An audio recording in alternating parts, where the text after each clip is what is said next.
¿Romanos 5 qué? Romanos 5:5. Gracias. Vamos a empezar en Romanos 5:5 y luego seguimos adelante con los demás versículos, con algunos versículos del capítulo 5.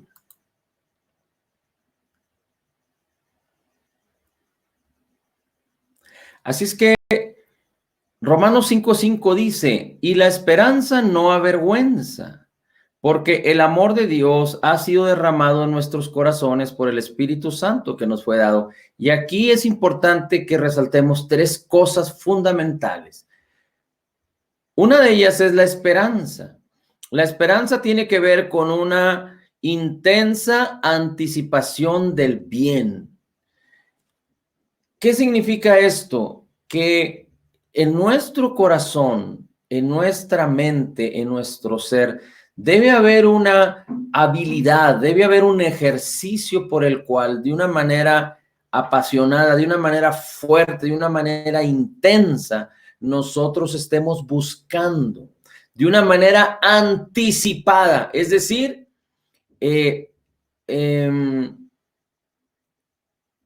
como hay otra palabra que podríamos utilizar que es de antemano.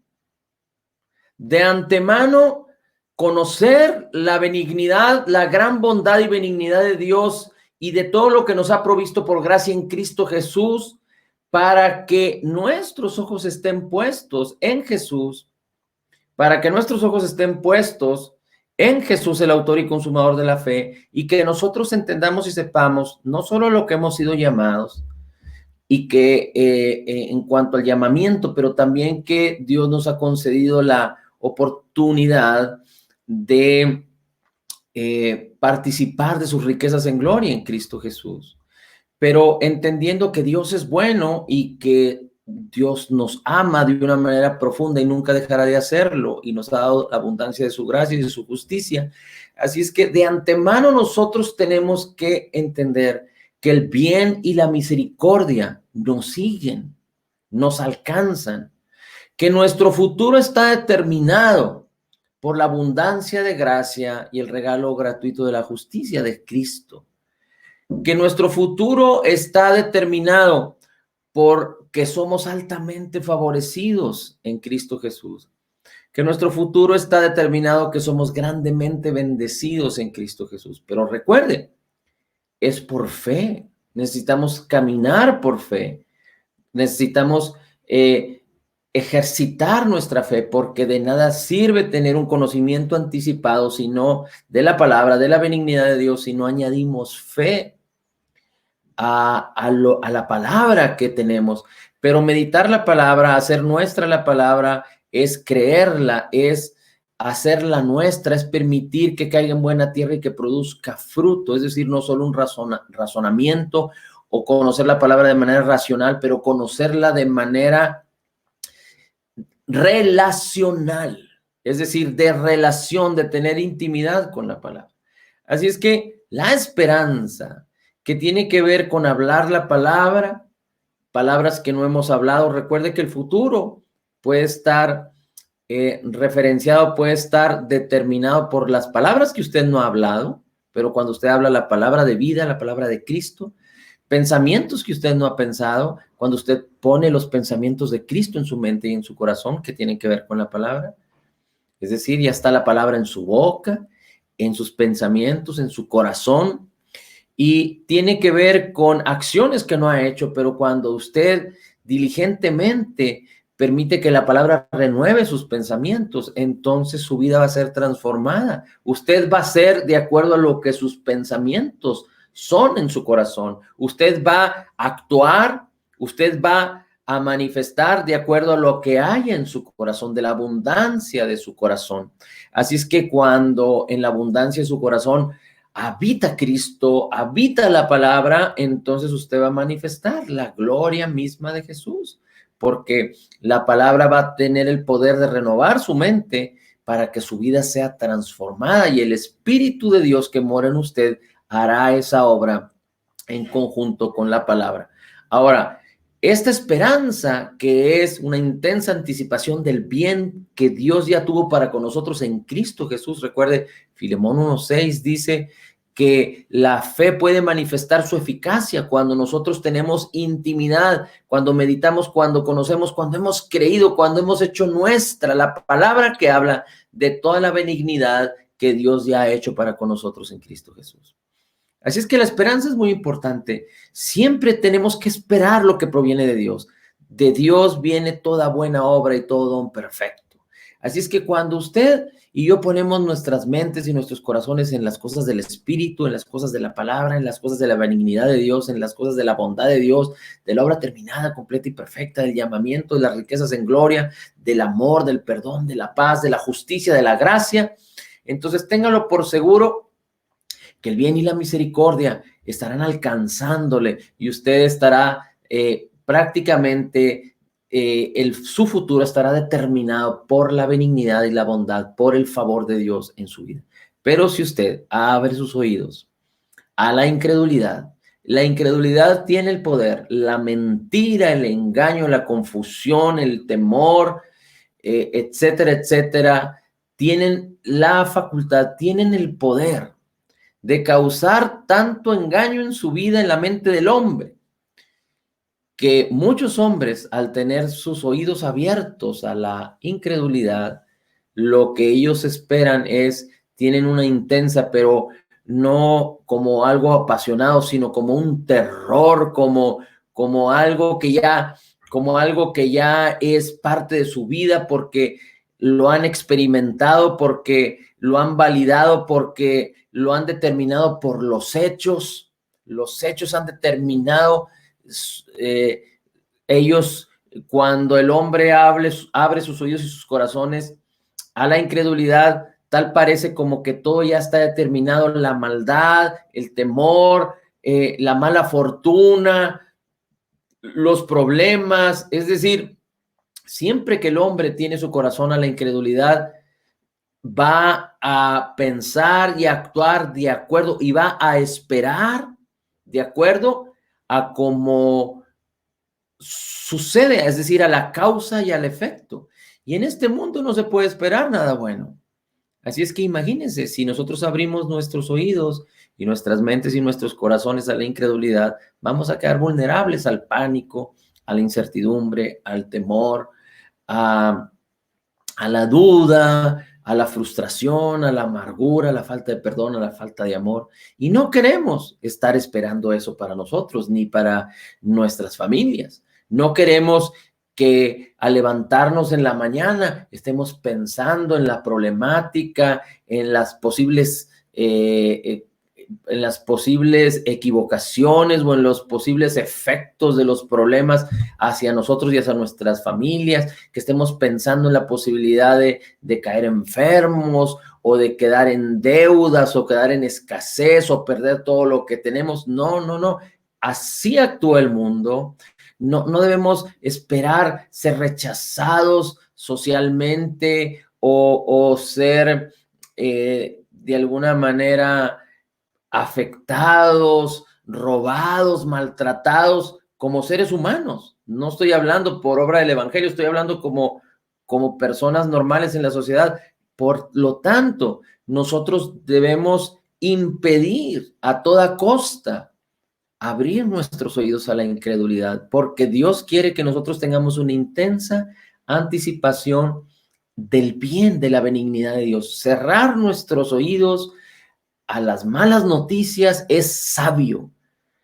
No nos podemos dar el lujo de sentirnos y de pensar que tenemos un amplio espectro de pensamiento, que somos maduros en nuestra manera de pensar y que porque la palabra dice que todo me es lícito o que todo lo puedo hacer, es conveniente hacerlo. El apóstol Pablo dice, todo me es lícito, pero no todo me conviene. Todo lo puedo hacer, pero no me dejaré dominar por ninguna cosa. Así es que si nos exponemos a la incredulidad, al temor, al pánico, a las malas noticias, a todo lo que tiene que ver con el caos, las tinieblas de este mundo, entonces no estamos siendo sabios de acuerdo al corazón de Dios, de acuerdo a la palabra de Dios. Y Dios nos recomienda. El deseo de Dios es que tengamos una esperanza de Él, una esperanza de Cristo, de la palabra, y no una desesperanza, que es una fuerte anticipación del mal sobre la vida de las personas, la desesperanza. Pero tú y yo hemos recibido la esperanza de Cristo y tenemos la palabra y Dios habita en nosotros. Bien, así es que dice la esperanza que tiene que ver con la gracia del Señor. Recuerda, tú y yo tenemos acceso a toda esta bendición por causa de la fe. Así es que esta esperanza no avergüenza. Y después dice, el amor de Dios ha sido derramado en nuestros corazones. El amor de Dios en su máxima manifestación es Cristo. Así es que no solo es Cristo en nuestros corazones, pero el mismo amor de Dios que nunca dejará de ser y que nunca Dios dejará de amarnos, porque Dios vertió su corazón amándonos, entregó a su Hijo amándonos, nos entregó todas las cosas amándonos, se hizo pobre por amor a nosotros para que nosotros en su pobreza seamos enriquecidos, para que también podamos amar no solo a Dios, pero a nuestros hermanos. Y termina diciendo, ha sido derramado el amor de Dios en nuestros corazones por el Espíritu Santo que nos fue dado. Y una de las cosas más importantes para la vida exitosa de un creyente es el Espíritu Santo, pero el bautismo del Espíritu Santo operando en nuestras vidas. Esto es algo fundamental para la vida del creyente porque Dios nos llamó a reinar y a conquistar en vida aquí mientras Él viene por nosotros, pero no lo podemos lograr, no lo podemos hacer con buenas acciones, no lo podemos hacer creyéndonos buenos, no lo podemos hacer por inteligencia, por sabiduría humana o por experiencia. Cristo Jesús, el mismo Señor de gloria, el mismo Dios que se hizo carne, tuvo que ser bautizado por el Espíritu Santo para iniciar un ministerio glorioso, perfecto, lleno de poder y trayendo libertad a los cautivos, sanando a todos los enfermos y librando a todos los oprimidos por el diablo. Los discípulos y muchos más, miles y miles más en la primera iglesia, cuando nació la iglesia de nuestro Señor Jesucristo, después de que Jesucristo murió y resucitó después de 3 días y 3 noches, como dice la Escritura. En el día de Pentecostés, los discípulos, alrededor de 120, recibieron el bautismo del Espíritu Santo. 3,000 personas fueron convertidas a Cristo y muchas miles más en aquella época y en aquel tiempo. El Espíritu Santo vino sobre ellos, la unción, el bautismo del Espíritu Santo, y ellos se convirtieron en testigos.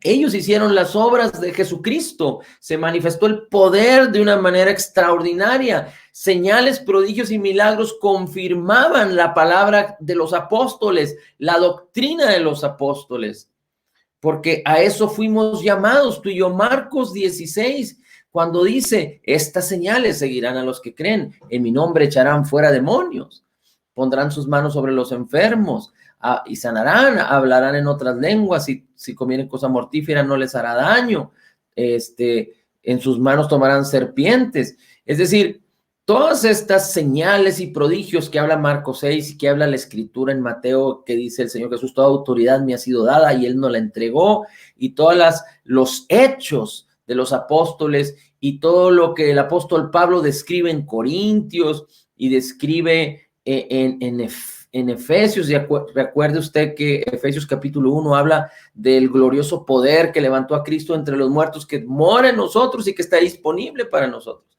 Así es que todas estas cosas sucedieron por causa de que Jesús fue bautizado en el Espíritu Santo, los discípulos fueron bautizados en el Espíritu Santo, es decir, los apóstoles, la nueva iglesia fue bautizada en el Espíritu Santo. Vemos como Cornelio y los que estaban con ellos fueron bautizados en el Espíritu Santo. La iglesia de Corinto fue bautizada en el Espíritu Santo. La iglesia de Éfeso fue bautizada en el Espíritu Santo. Es decir, los creyentes tuvieron que ser bautizados en el Espíritu Santo, no por obra humana, por la voluntad de Dios, porque es un regalo para todo creyente, sin acepción de personas. Pero el creyente necesita entender que lo requiere, que lo necesita, porque ¿quiénes somos nosotros para no desear, anhelar el bautismo del Espíritu Santo y requerir el bautismo del Espíritu Santo cuando Jesús lo necesitó, cuando los apóstoles lo necesitaron, cuando la primera iglesia lo necesitó. Así es que no solo es la esperanza, una intensa anticipación del bien, no solo es el amor de Dios que perdonó todos nuestros pecados, nos salvó, nos hizo hijos, nos envió su bendición, su salvación, su espíritu, y se hizo uno con nosotros, pero la unción del Espíritu Santo, el bautismo del Espíritu Santo que nos fue dado, dice la Escritura.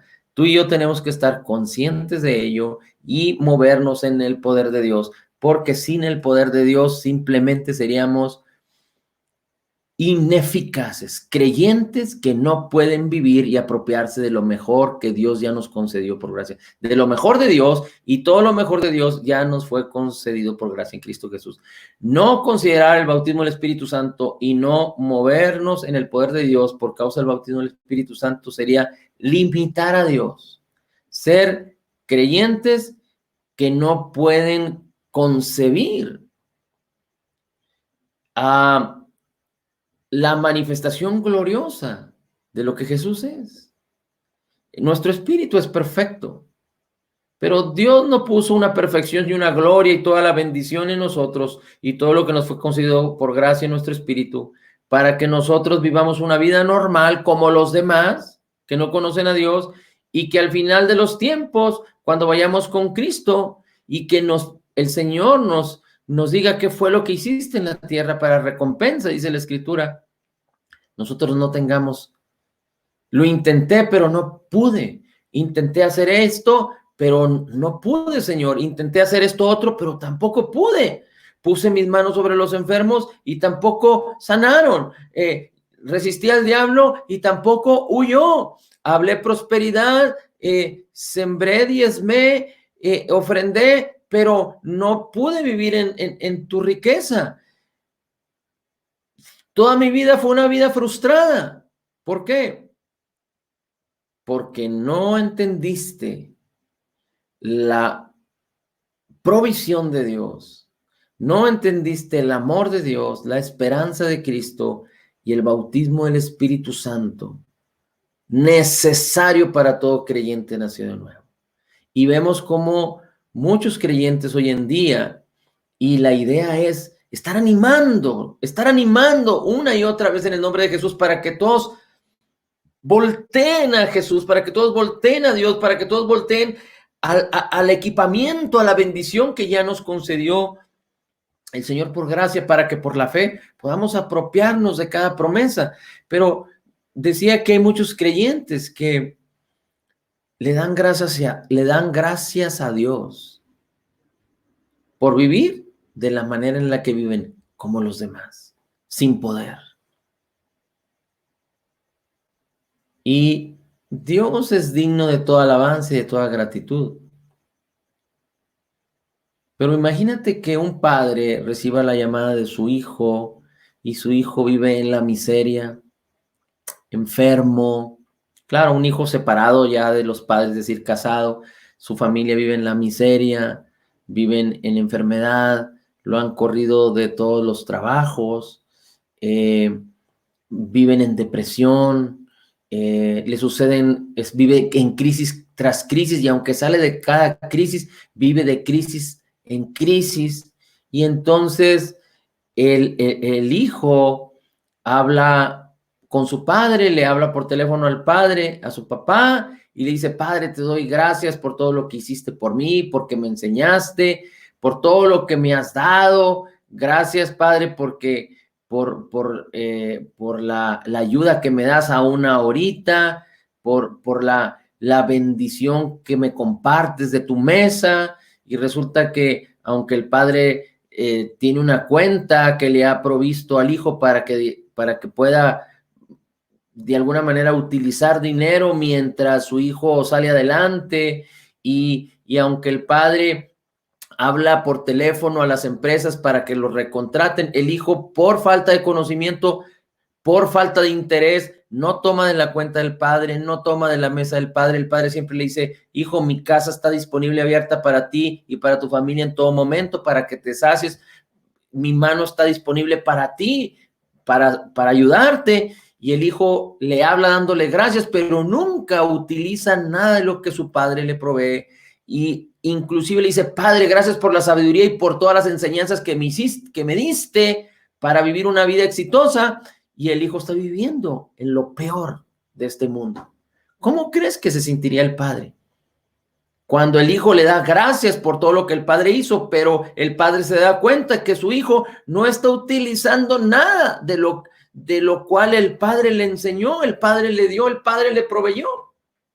Bueno, pues así hay muchos cristianos en esta vida que Dios entregando a su hijo y con él todas las cosas y su poder y todo el equipamiento para que por la fe vivamos una vida victoriosa, no para nuestra gloria, sino para que Cristo sea manifestado en nuestras vidas y que podamos abrir raudales, aguas de vida en medio de los desiertos, para que podamos ser luz en medio de las tinieblas, para que podamos ser la sal de esta tierra que está insípida, para que muchos vengan al conocimiento de la verdad. Ese es el propósito del reino, que muchos vengan al conocimiento de la verdad para que sean salvos. Así es que esto está sucediendo y nosotros tenemos que animarnos a nosotros mismos, pero también tenemos que animar a otros de una manera a través de la benignidad de Dios. Recuerda, solo la benignidad es la que nos guía al arrepentimiento. Así es que no se trata de juzgar, no se trata de decir, te lo dije, cabezón, no se trata de decir, mira, yo tengo la verdad. No, se trata de tener un corazón benigno, bueno, pedirle la sabiduría al Señor para que muchos que nosotros entendamos que no están creyendo correctamente o entendiendo correctamente, los animemos, les compartamos, les ayudemos para que la sabiduría y la revelación que proviene del Espíritu Santo de Dios en la palabra, para que ellos puedan entender correctamente, creer correctamente, pueda venir sobre la vida de todos los creyentes, pero en particular para los que el Señor ponga cerca de ti. Y entonces, la esperanza, el amor de Dios y el bautismo del Espíritu Santo son tan importantes, necesarios para la vida victoriosa del creyente. No podemos solamente decir, todo lo puedo en Cristo que me fortalece. No es tan solo decir, soy más que vencedor en Cristo, porque son verdades que provienen de la palabra, pero estas verdades, para que manifiesten su gloria y su poder, se necesita el bautismo del Espíritu Santo y se necesita caminar en fe, creer correctamente. Amén. Luego dice el versículo 6, porque Cristo, cuando aún éramos débiles, a su tiempo murió por los impíos. Ciertamente, apenas morirá alguno por un justo, con todo pudiera ser que alguno osara morir por el bueno. Y yo sé que quizá un esposo, un padre de familia podría morir por su esposa, por sus hijos en una situación de peligro, pero difícilmente alguna persona podría morir por otro cuando son amigos o mucho menos cuando no son conocidos. Pero dice que Cristo, cuando tú y yo estábamos débiles, es decir, estábamos perdidos, dice, Él a su tiempo murió por los impíos. Si algo el hombre necesita entender y reconocer para que pueda venir a Cristo, para que pueda abrir sus oídos a la voz del Señor, para que pueda permitir que el Señor lo jale a su presencia en el sentido de ser salvo. Si algo el hombre necesita entender es que todos fuimos destituidos de la gloria de Dios y el hombre por naturaleza es impío, es pecador y necesita ser perdonado, porque el hombre no puede morir de manera impía. Si el hombre muere impío, entonces va al infierno por una eternidad. Bueno, por la eternidad. Así es que para que Cristo pueda manifestarse como Salvador en la vida del hombre, el hombre tiene que reconocer su condición pecaminosa, que fue destituido de la gloria y que necesita un Salvador. Eso fue lo que todos los creyentes nacidos de nuevo hicimos. Reconocimos nuestra necesidad de ser salvados, reconocimos que éramos pecadores, que fuimos separados de la gloria de Dios desde nuestro nacimiento no por nuestros méritos ni los méritos de nuestros padres, sino por el pecado original de Adán. Pero así como esto que pareciera injusto que nosotros recibimos por causa de Adán, Dios preparó todo un diseño de redención para que a través de Cristo Jesús pudiéramos ser reconciliados con Dios.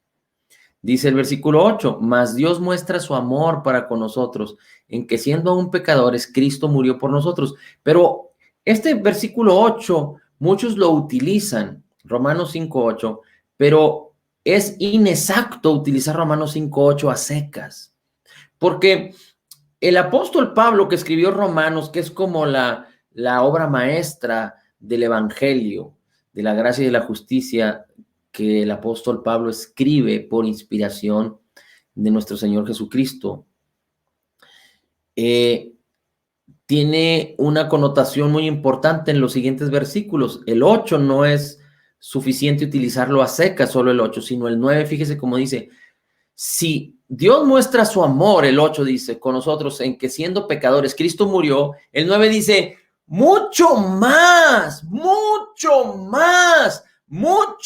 estando ya justificados en su sangre. Recuerde, su sangre fue derramada para el perdón de todos nuestros pecados. Recuerde, Él se presentó con su sangre en el tabernáculo celestial, habiendo obtenido eterna redención por nosotros. Recuerde, con un solo sacrificio. Él, su cuerpo en el madero y su sangre derramada, con un solo sacrificio, hizo perfectos a los santificados. Así es que dice, cuánto más el amor de Dios se manifiesta y se muestra en nuestras vidas, estando ya justificados en la sangre de Jesús, y por él seremos salvos de la ira. Este versículo es muy interesante, como muchos otros, porque aquí denota claramente que en los postreros tiempos o en los últimos tiempos, y solo quisiera hacer un apunte aquí, en donde prácticamente la mayoría de los creyentes y la mayoría de los que estudian las profecías del fin, los que estudian la escatología, que así le llaman, estudiar las profecías que hablan del fin, coinciden en que estamos en los últimos tiempos, y prácticamente la mayoría coincide en que estamos en el último tiempo. Y aquí es muy interesante porque este versículo dice que por el amor de Dios, Él murió, Cristo murió por nosotros, y cuando nosotros venimos a Él, le recibimos y le aceptamos, dice, es decir, nos justifica por lo que Él hizo. Recuerde, la bendición de Dios no se puede recibir de manera automática. Cristo murió por toda la humanidad, pero se requiere fe, se requiere creer, y el Espíritu de Dios está atrayendo a todos, pero no todos deciden creer. Somos salvos por gracia a través de la fe, y la salvación, la gracia y la fe son un regalo de Dios. La fe es espiritual, la fe es una ley que Dios estableció, y la fe, el autor y consumador de la fe es Cristo. Ahora dice, mucho más estando ya justificados por la obra terminada, completa y perfecta de Jesús por su sangre, seremos salvos de la ira. Así es que la ira que venga en la gran tribulación no va a ser para el creyente nacido de nuevo. ¿Cómo va a suceder esto? Hay dos maneras. O creemos en que la iglesia será arrebatada, será llevada con Cristo antes de la tribulación y la gran tribulación. O Dios causará de alguna manera extraordinaria que aún en la tribulación y en la gran tribulación, los creyentes no sean afectados por la ira de Dios que vendrá sobre el mundo. Ahora, recuerde, en el Evangelio hay vituperio, es decir, hay resistencia y adversidad, hay sufrimiento en el sentido de predicar el Evangelio y la reacción que las personas de este mundo tienen al Evangelio. Como los apóstoles sufrieron, la mayoría de ellos fueron mártires y decidieron morir por el Evangelio para recibir una gloria mayor. La mayoría de los cristianos, muchos cristianos de la primera iglesia murieron como mártires, muchos murieron en el Coliseo de los romanos. Así es que predicar el Evangelio es el resultado del amor que Dios ha derramado en nuestros corazones. Es el resultado de la esperanza que Dios nos ha llamado a tener. Es el resultado, es el fruto del bautismo del Espíritu Santo en nosotros, de nuestras convicciones. Luego dice el versículo 10, porque siendo enemigos fuimos reconciliados. Fíjese, si éramos enemigos, fuimos reconciliados con Dios por la muerte de su Hijo, mucho más estando reconciliados, seremos salvos por su vida.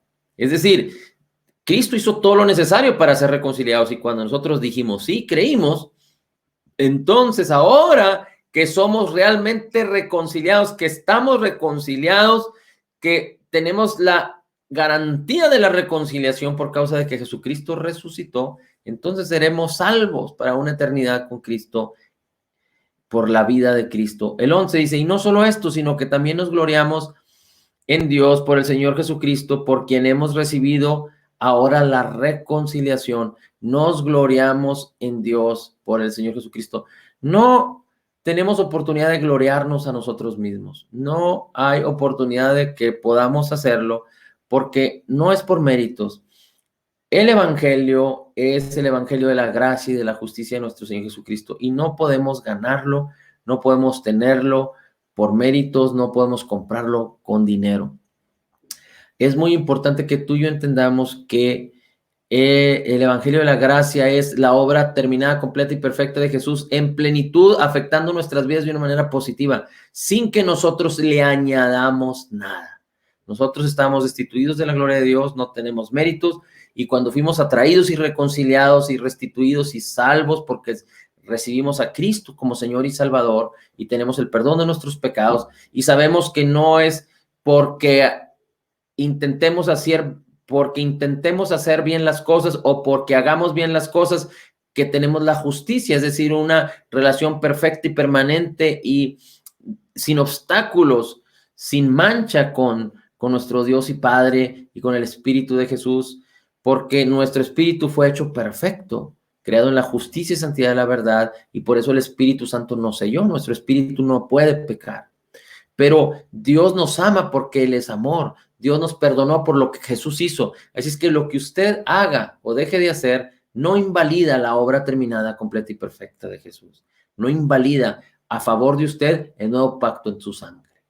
Lo que puede invalidar en contra de usted, y digamos no en contra, pero lo que puede impedir que usted pueda apropiarse, no es que invalide el nuevo pacto en Cristo, pero que sí puede impedir que usted pueda apropiarse de lo que nos fue concedido por gracia, es que usted le dé apertura a la incredulidad, y la incredulidad opere como una obra, como una fuerza opuesta a la fe, y entonces usted no pueda por la fe apropiarse porque permitió que la incredulidad entrara a su vida. Pero usted puede regresar y voltear al Señor, a la palabra, y decirle al Señor que le ayude con cierto aspecto de su vida para que no tenga dos maneras de pensar. La incredulidad es muy fácil identificarla. Son dos maneras de pensar. Dios piensa de una manera y me ha llamado a pensar así, y la incredulidad me llama a pensar de una manera contraria. Ahí tengo dos mentes, ahí tengo dos maneras de pensar, y dice la Escritura que el que tiene doble ánimo no puede ser fructífero, no puede ser próspero en su vida.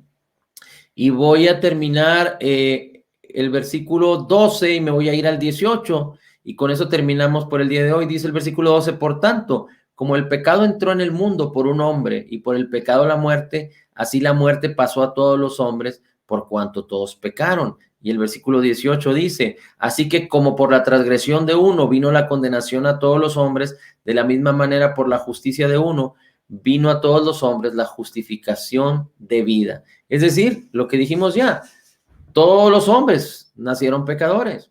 Y aunque muchos dijeran, es que es injusto, bueno, pero también es injusto que Cristo muriera por nosotros los pecadores.